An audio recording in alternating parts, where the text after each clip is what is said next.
अज आखां वारशां नूं कि तू कबरां विचों बोल।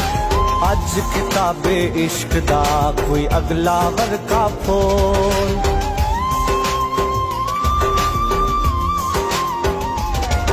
अज आखां वारशां नूं कि तू कबरां विचों बोल। अज किताबे इश्क दा कोई अगला वर्का फोल। इक रोई सिधी पंजाब दी तू लिख लिख मारे बैन। अज लखां दियां रोंदियां तैनूं वारशां नूं कहण।